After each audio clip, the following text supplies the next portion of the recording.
Doctor Zakir নায়েকের কাছে আমার প্রশ্ন, আল্লাহ কেন চিরস্থায়ী জাহান্নাম সৃষ্টি করেছেন? আমি আপনাকে একটা প্রশ্ন করছি, যেমন মৃতকে জীবিত করা, অন্ধকে দৃষ্টিশক্তি দেওয়া, সমস্ত বার্তাবাহক, এমনকি আমার প্রশ্ন হলো তিনি কার শক্তিতে এসব করেছিলেন? আমরা জানি যে আল্লাহ পরম দয়ালু।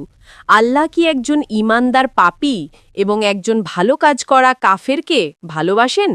যদি তাই হয় তবে আল্লাহ কেন চিরস্থায়ী জাহান্নাম সৃষ্টি করেছেন?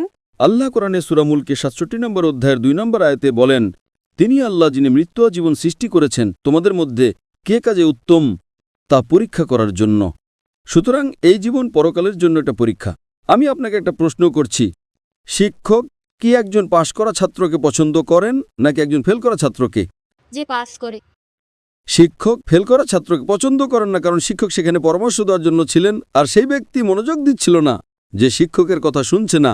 শিক্ষক ছাত্রকে সুযোগ দেন, কিন্তু পড়াশোনা না করলে ছাত্র নিজেই ফেল করে। ঠিক সেভাবে আল্লাহ সুবহানাহু ওয়া তাআলা সমস্ত মানবজাতিকে পছন্দ করার সুযোগ দিয়েছেন।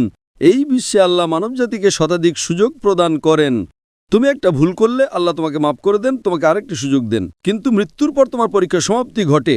যদি আপনি মুশরিক হিসেবে মারা যান, আল্লাহ ছাড়া অন্য কারোর ইবাদত করেন, অথবা আপনি কাফের হিসেবে মারা যান, তাহলে আপনার কোনো উপায় থাকবে না।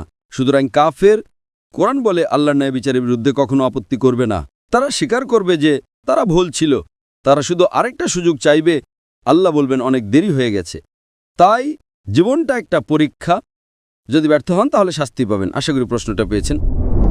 ডক্টর জাকির নায়েকের কাছে আমার প্রশ্ন, যখন যিশু অলৌকিক কাজ করেছিলেন, যেমন মৃতকে জীবিত করা, অন্ধকে দৃষ্টিশক্তি দেওয়া, আমার প্রশ্ন হলো তিনি কার শক্তিতে এসব করেছিলেন, আল্লাহর নাকি পবিত্র আত্মার? এর উত্তর পবিত্র কোরআনেই দেওয়া আছে।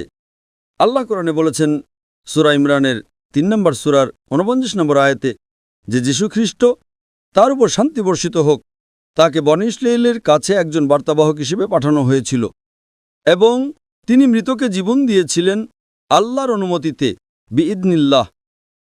সমস্ত নবীরা যত অলৌকিক কাজ করেছেন, শুধু যীশুখ্রিস্ট নন, সেটা মুহাম্মদ সাল্লাল্লাহু আলাইহি ওয়াসাল্লাম হন, যীশুখ্রিস্ট হন বা মুসা আলাইহিস সালাম হন, সব অলৌকিক ঘটনাই সর্বশক্তিমান ঈশ্বরের দ্বারা সংঘটিত হয়েছে।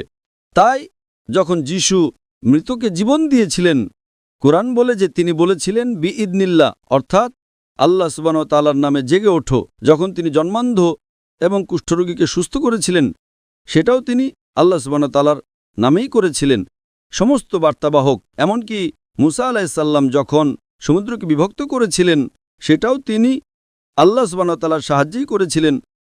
সুতরাং সমস্ত বার্তাবাহক যখনই কোনো অলৌকিক কাজ করেছেন, সেটি ছিল আল্লাহ সুবহানাহু ওয়া তাআলার পক্ষ থেকে একটা মুজিজা, এটা প্রমাণ করার জন্য যে তারা ছিলেন ঈশ্বরের প্রেরিত পুরুষ। আশা করি উত্তরটা পেয়েছেন।